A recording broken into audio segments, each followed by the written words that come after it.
नमस्कार। आज हम राजस्थान आर्थिक समीक्षा 2020-21 का पृष्ठ नंबर या हम कह सकते हैं पेज नंबर 6 हम करेंगे।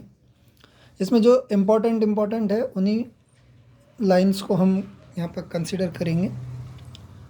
राजीव गांधी कृषि साथी सहायता योजना के अंतर्गत कृषि विपणन हेतु कृषकों, खेतीहर मजदूरों एवं हम्मल्लाओं आदि को वित्तीय सहायता प्रदान की जाएगी। यानी यहाँ पर जो किसान है या खेतीहर है या मजदूर है या हम्माल जो हैं, उनकी जो एग्रीकल्चर की जो मार्केटिंग है वो किस योजना के तहत की जाएगी? वो की जाएगी राजीव गांधी कृषि साथी सहायता योजना के तहत। उसके बाद में नेक्स्ट पॉइंट, 27 जिलों में 4.70 लाख हेक्टेयर खेती योग्य कमांड क्षेत्र का उपचार करने के लिए 137 सिंचाई परियोजना के पुनर्वास एवं नवीनीकरण के लिए जापान इंटरनेशनल कॉरपोरेशन एजेंसी की ऋण सहायता प्राप्त करने के लिए राजस्थान जल क्षेत्र आजीविका सुधार परियोजना को मंजूरी दी गई है। इस परियोजना की अवधि 8 वर्ष की होगी। तो सबसे पहले तो यहाँ पर इसमें जो बातें याद रखने वाली है कि यहाँ ये जो सिंचाई परियोजना है, इसका जो पुनर्वास और नवीनीकरण किया जा रहा है, ये किसकी मदद से किया जा रहा है? ये किया जा रहा है Japan international corporation agency JICTA। ठीक है। राजस्थान जल क्षेत्र आजीविका सुधार परियोजना को जो मंजूरी दी गई है, इसकी अवधि है 8 वर्ष। तो ये आपको याद रखना है। नेक्स्ट, प्रधानमंत्री कृषि सिंचाई योजना सूक्ष्म सिंचाई योजना राज्य में चलाई जा रही है, जो लघु सिंचाई में ड्रिप एवं फव्वारा सिंचाई पद्धति पर आधारित प्रभावी जल प्रबंध की व्यवस्था है। इस योजना में फंडिंग पैटर्न केंद्र व राज्य के बीच 60-40 रहेगा। यानी ये प्रधानमंत्री कृषि सिंचाई योजना जो सूक्ष्म सिंचाई या ड्रिप जो इरिगेशंस होती हैं, उसमें सेंट्रल गवर्नमेंट और स्टेट गवर्नमेंट का जो रेशियो रहेगा फंडिंग का, वो 60-40 रहेगा, या हम कह सकते हैं 3:2 रहेगा। गिरते भूजल को रोकने के तथा भूजल के बेहतर प्रबंध के लिए भारत सरकार द्वारा, देखिए यहाँ पर जो ग्राउंड लेवल गिर रहा है या जो वाटर रिसोर्सेज है उसका प्रॉपर मैनेजमेंट करने के लिए इंडियन गवर्नमेंट के साथ में वर्ल्ड बैंक की सहायता से, यहाँ पर इंडियन गवर्नमेंट का और वर्ल्ड बैंक का जो रेशियो रहेगा फंडिंग का वो इक्वल रहेगा। और इसके लिए इन्होंने जो योजना शुरू की गई है उसका नाम है अटल भूजल योजना। अब अटल भूजल है तो ये केंद्र सरकार की, इसलिए अटल भूजल योजना इसका नाम रखा गया। और शुरुआत हुई है इसकी 1 अप्रैल 2020 से। इस योजना के लिए राजस्थान के कितने जिलों को यहाँ पर शामिल किया गया है? 17 जिलों को, जिसमें 38 पंचायत समितियाँ और 1144 ग्राम पंचायतों को चिन्हित किया गया। उसके बाद में जो नेक्स्ट इम्पॉर्टेंट फैक्ट है वो है वित्तीय वर्ष 2020-21 के दौरान 30 जून 2020 तक 29,185 औद्योगिक इकाइयों का USA पोर्टल, UAM पोर्टल जो होता था उद्योग आधार जो बेस्ड पोर्टल था, पर ऑनलाइन पंजीयन किया गया। भारत सरकार द्वारा UAM पोर्टल के स्थान पर 1 जुलाई 2020 से उद्यम रजिस्ट्रेशन पोर्टल प्रारंभ किया गया है। तो पहले जो उद्योग आधार जो पोर्टल था, वहाँ पर ये जो इंडस्ट्रीज़ होती थी इनका ऑनलाइन रजिस्ट्रेशन होता था, लेकिन इंडियन गवर्नमेंट ने UAM पोर्टल की जगह अब उद्यम रजिस्ट्रेशन पोर्टल, उद्यम जो हमारे इंडस्ट्रीज़ हैं उसका रजिस्ट्रेशन पोर्टल स्टार्ट कर दिया।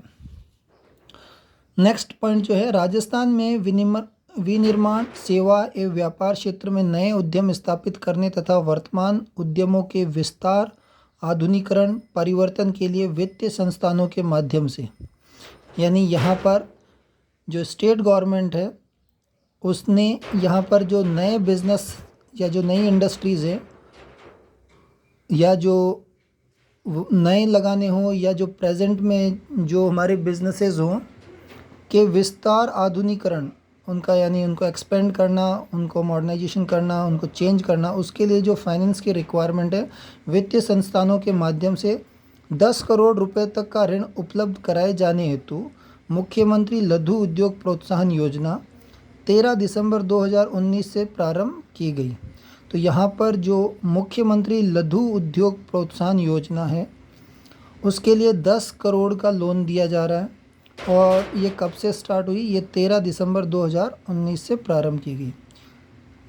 इस योजनांतर्गत लघु उद्योग के उद्यमियों को 25 लाख रुपए तक के ऋण पर 8%, ये जो 8% लिखा है सब्सिडी दी जा रही है। अगर कोई एंटरप्रेन्योर जो है जो 25 लाख का लोन लेता है उसको 8% इंटरेस्ट में सब्सिडी दी जाएगी। जो 5 करोड़ का लोन लेता है उसको 6% इंटरेस्ट में सब्सिडी दी जाएगी। और जो 10 करोड़ तक के ऋण लेता है या लोन लेता है 10 करोड़ तक का, उसको 5% या 5% तक का इंटरेस्ट अनुदान यानी सब्सिडी उपलब्ध करवाया जा रहा है। नेक्स्ट पॉइंट, निवेश प्रोत्साहन ब्यूरो BIP। BIP का फुल फॉर्म जो है वो है ब्यूरो ऑफ इन्वेस्टमेंट प्रमोशन। निवेश प्रोत्साहन ब्यूरो राज्य में निवेश प्रस्तावों की सुविधाओं के लिए प्राधिकारी है, यानी ये इसकी नोडल एजेंसी है। नेक्स्ट जो है हमारा पॉइंट, वर्तमान सिंगल विंडो क्लियरेंस सिस्टम को सुदृढ़ बनाने, निवेश प्रस्तावों को और अधिक प्रभावी रूप से सुविधा प्रदान करने और शीघ्र अपेक्षित अनुमोदन, स्वीकृति, अनुमति एक ही स्थान पर समयबद्ध तरीके से प्रदान करने के उद्देश्य से, यानी ये सब जितने भी यहाँ पर अनुमोदन करना है या स्वीकृति देना है, इनके लिए अब वन स्टॉप शॉप सुविधा की स्थापना BIP वही ब्यूरो ऑफ इन्वेस्टमेंट प्रमोशन में की जा रही है। तो आप याद रखना, यहाँ पर सिंगल विंडो क्लियरेंस सिस्टम को और स्ट्रॉन्ग बनाने के लिए कौन सा यहाँ पर सिंगल स्टॉप शॉप सुविधा, कौन सी फैसिलिटी दे दी यहाँ पर? वन स्टॉप शॉप, यानी एक ही जगह आप रुक के इसको कर सकते हैं, सारा काम एक ही जगह। वन स्टॉप शॉप के तहत निवेश प्रस्तावों को स्वीकृति, अनुमति प्रदान करने के लिए माननीय मुख्यमंत्री महोदय की अध्यक्षता में एक बोर्ड ऑफ इन्वेस्टमेंट का गठन किया गया था। ये इतना इम्पोर्टेंट नहीं है, एग्ज़ाम से रिलेटेड नहीं है या एग्ज़ाम में इससे क्वेश्चन रेज नहीं होगा। अब जैसा कि हमें सबको पता है कि हमारे यहाँ राज्य के अंदर औद्योगिक विकास को गति देने के लिए एक संस्था है जिसको हम RICO कहते हैं, राजस्थान राज्य औद्योगिक विकास एवं विनियोजन निगम लिमिटेड, RICO जो है यहाँ पर औद्योगिक के लिए भूखंड आवंटित करता है।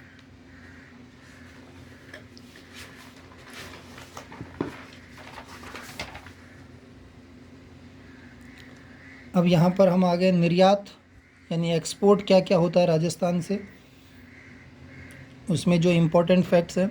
राजस्थान से निर्यात करने वाली शीर्ष 5 वस्तुओं के अंतर्गत इंजीनियरिंग वस्तुएं, कपड़ा, हस्तशिल्प, रत्न एवं आभूषण तथा धातु शामिल, यानी 5 जो चीज़ें हैं जिनका सबसे ज़्यादा निर्यात किया जाता है वो है इंजीनियरिंग वस्तुएं, कपड़ा, हस्तशिल्प, रत्न एवं आभूषण तथा धातु शामिल है, जिसका राज्य से होने वाले निर्यात में 50% से अधिक योगदान है। यानी यहाँ से जो हमारे स्टेट से जो दूसरे स्टेट के अंदर या हम कह सकते हैं फॉरेन के अंदर जो एक्सपोर्ट किया जाता है उसमें 50% तो इन्हीं 5 वस्तुओं का, इंजीनियरिंग वस्तुओं का, कपड़ा का, हस्तशिल्प का, रत्न का और आभूषण और धातु का यहाँ पर परसेंटेज रहता है।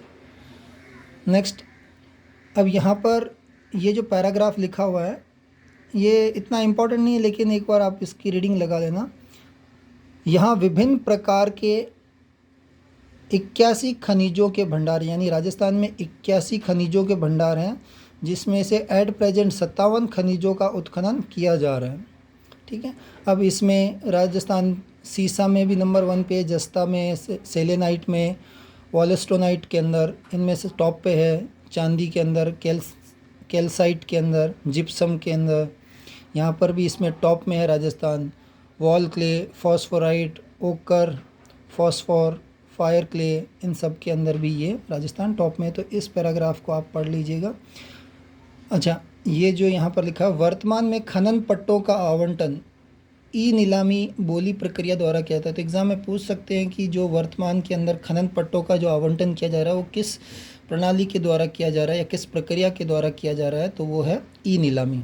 ठीक है, यानी यहाँ पर ई ऑक्शन होती है।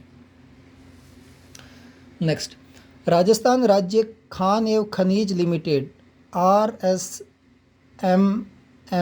राजस्थान सरकार के सार्वजनिक क्षेत्र के प्रमुख उपक्रमों में से एक है जो मुख्य रूप से राज्य में औद्योगिक खनिजों के खनन एवं विपणन के कार्य से जुड़ा है।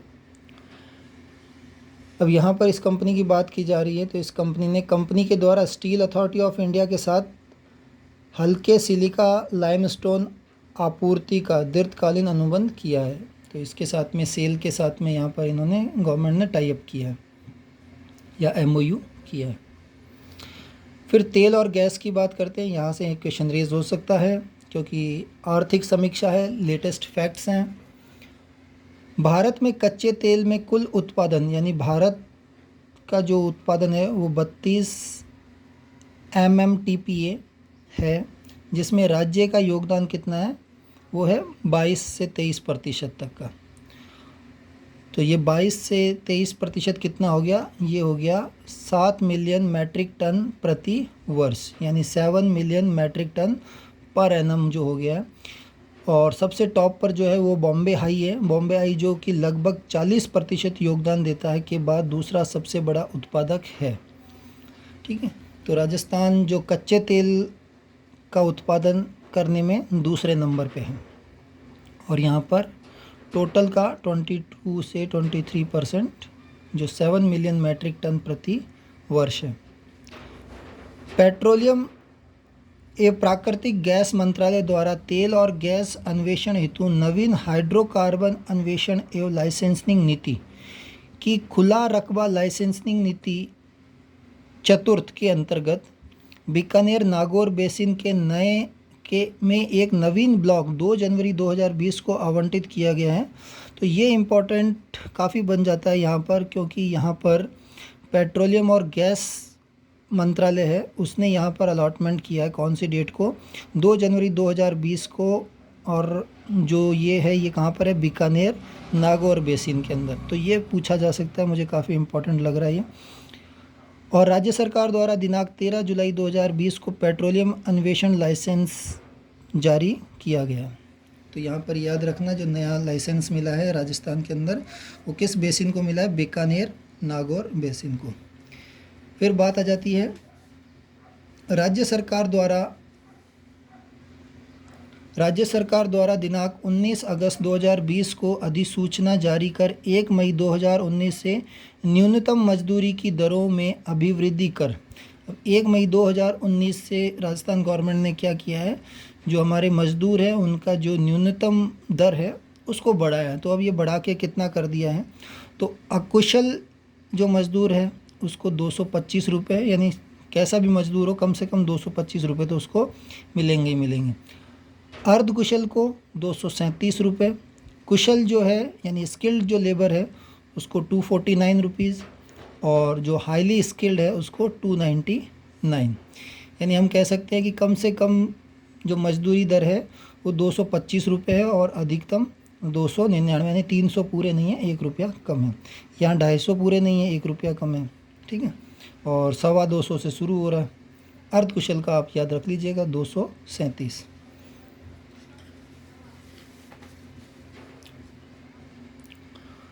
राज्य सरकार द्वारा मुख्यमंत्री युवा संबल योजना, ये भी काफ़ी इम्पोर्टेंट बन जाता है। मुख्यमंत्री युवा संबल योजना 1 फरवरी 2019 को शुरू की गई। कब शुरू की गई, 1 फरवरी 2019 को।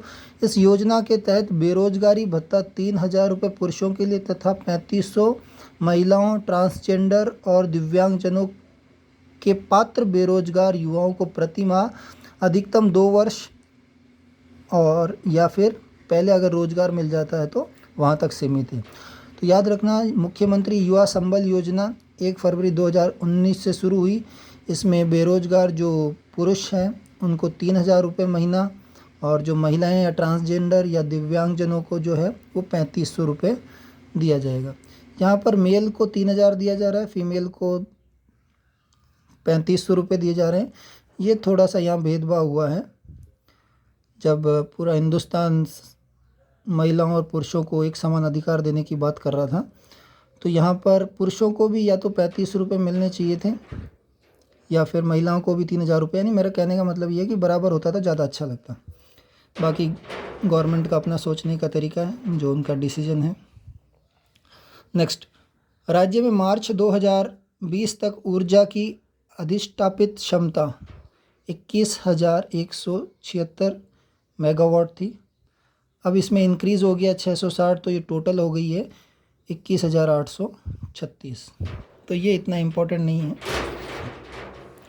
नेक्स्ट, नवीन एवं नवीनीकरण ऊर्जा मंत्रालय भारत सरकार के आंकलन के अनुसार राजस्थान में सौर ऊर्जा से 142 गीगावाट तक विद्युत उत्पादन क्षमता विद्यमान है। यानी भारत सरकार का जो मंत्रालय है, नवीन एवं नवीनीकरण ऊर्जा मंत्रालय, उसने कहा है कि राजस्थान के अंदर जो सौर ऊर्जा है वो 142 गीगावाट तक उत्पादन क्षमता के हैं।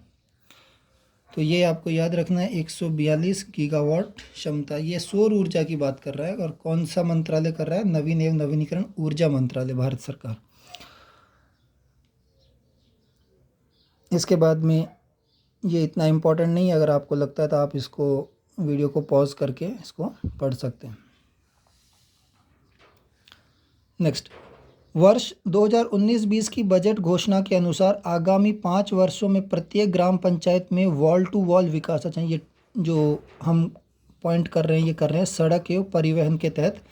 तो यहाँ सड़क एवं परिवहन में क्या कहा गया कि वर्ष 2019-20 के बजट में मुख्यमंत्री जी ने घोषणा की थी कि आने वाले 5 वर्षों में प्रत्येक ग्राम पंचायत में वॉल टू वॉल विकास पथ का निर्माण किया जाना है। यानी सभी ग्राम पंचायतों को जोड़ दिया जाएगा सड़क के माध्यम से। राजस्थान राज्य पथ परिवहन निगम द्वारा हरिद्वार के लिए मोक्ष कलश विशेष सेवाओं का संचालन किया गया। ये इम्पोर्टेंट है और काफ़ी इम्पोर्टेंट है, क्योंकि यहाँ जो राजस्थान रोडवेज है, जिसको हम राजस्थान राज्य पथ परिवहन निगम कहते हैं, यहाँ पर एक विशेष सेवाओं के लिए बस चालू की गई थी, जो हरिद्वार तक अस्थियाँ ले जान, जो मोक्ष धाम के लिए अस्थियाँ लेके जाते थे, उन लोगों को यहाँ पर फ्री में यात्रा करने के लिए ये स्कीम लॉन्च की गई।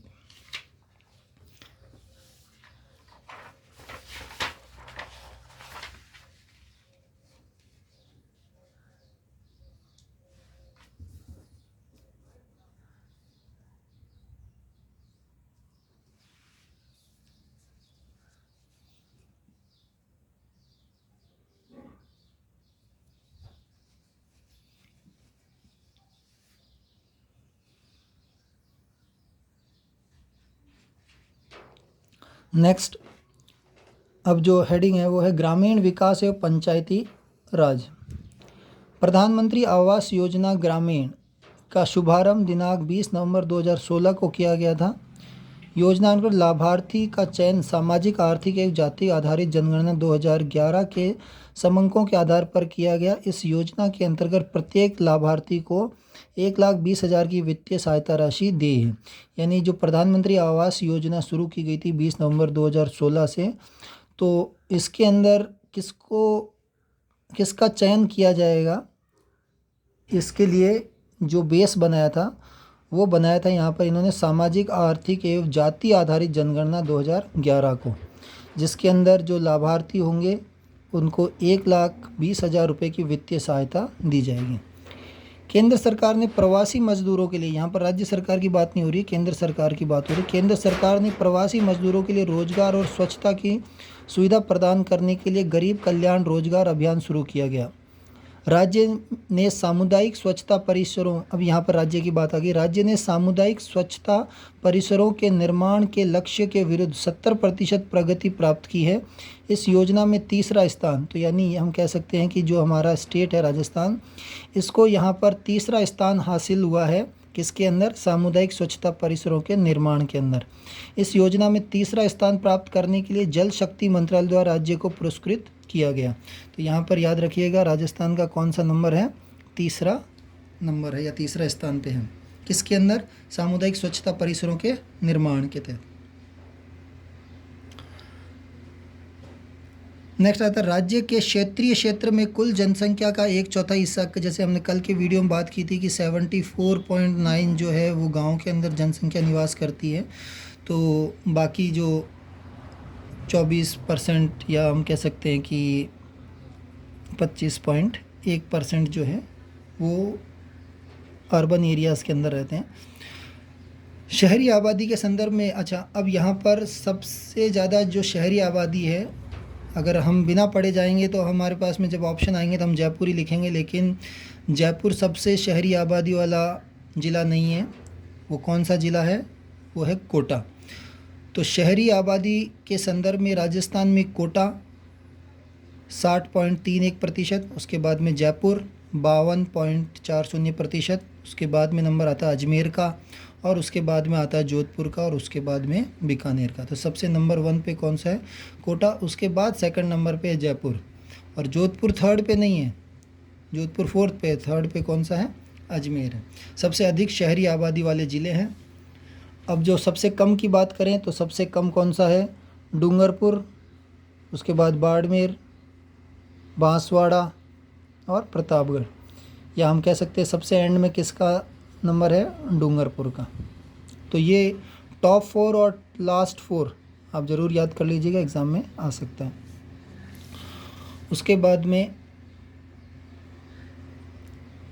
इस संबंध में आवासन मंडल द्वारा विभिन्न योजनाएं प्रारंभ की गई है, जैसे कि ई बिड सबमिशन के माध्यम से बुधवार नीलामी उत्सव, अपनी दुकान अपना व्यवसाय। ये इतना इम्पोर्टेंट नहीं है, आप इसको वीडियो पॉज करके पढ़ लीजिएगा।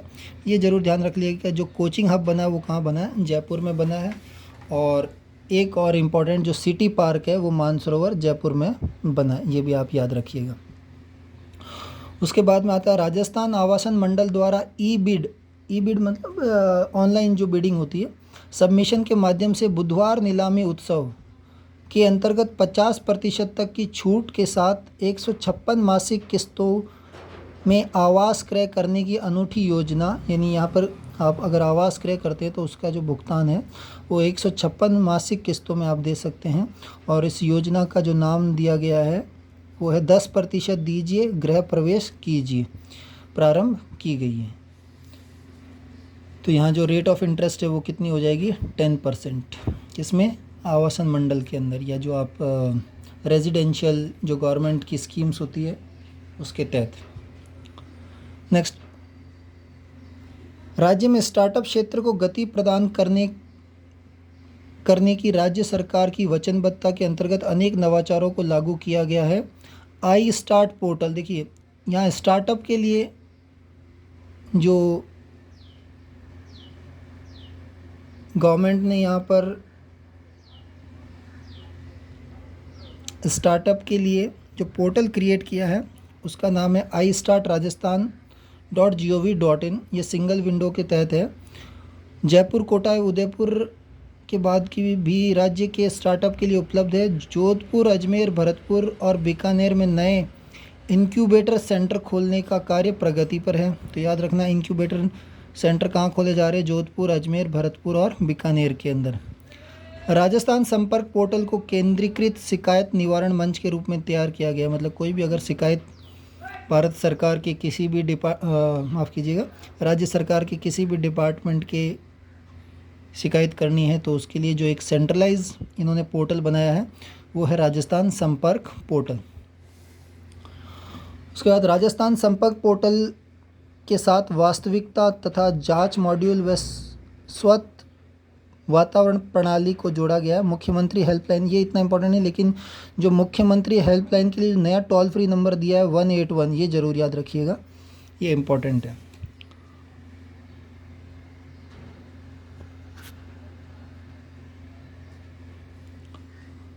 उसके बाद कोविड-19 से संबंधित सूचनाओं को विभिन्न स्रोतों से एकत्रित कर प्रसारण के लिए www.covidinforajasthan.gov.in, यानी राजस्थान में जो कोविड से रिलेटेड जितने भी ऑर्डर्स हैं गवर्नमेंट के, या जो भी डायरेक्शंस हैं या कोई प्रेस नोट है, वो सारे के सारे कौन सी वेबसाइट पे मिलेंगे? www.covidinfo.rajasthan.gov.in। फिर गवर्नमेंट ने यहाँ पर कोविड के अंदर ई औषधि कोविड-19 को भी यहाँ पर सेटअप किया।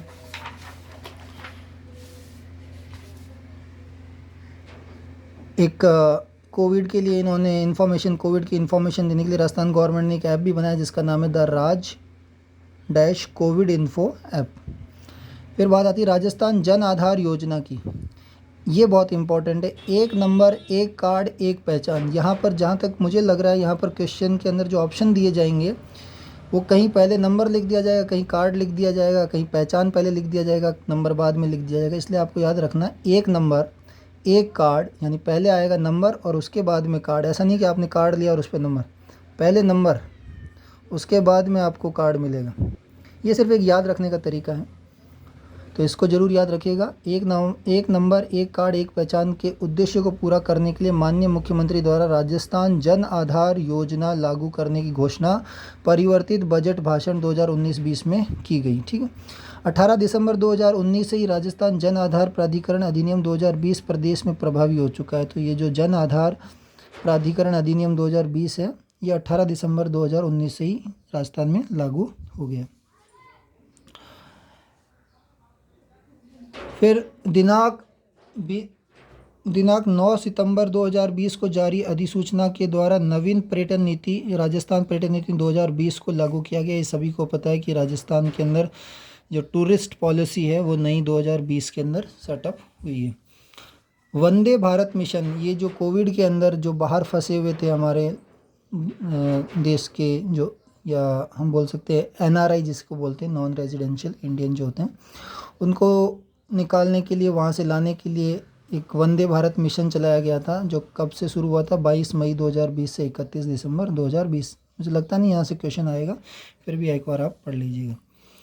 दूरदर्शन राजस्थान, अब जो शिक्षा की बात आ गई उसमें हम बात करते हैं। दूरदर्शन राजस्थान पर सभी कक्षाओं के लिए, कोविड के तहत की बात हो रही है, दूरदर्शन राजस्थान पर सभी कक्षाओं के लिए रोज़ 3.25 घंटे, कितने घंटे, 3.25 घंटे, 12:30 से 2:30 बजे तक, और उसके बाद 3 बजे से 4:15 बजे तक ये प्रोग्राम होता था। शिक्षा दर्शन कार्यक्रम प्रसारण किया गया तथा लॉकडाउन अवधि के दौरान ऑडियो शिक्षण सामग्री को आकाशवाणी के माध्यम से 30 जून 2020 तक प्रतिदिन 55 मिनट, तो रेडियो से प्रसारण जो होता था वो 55 मिनट का होता था, और दूरदर्शन राजस्थान पर जो होता था वो 3.25 घंटे की क्लास होती थी।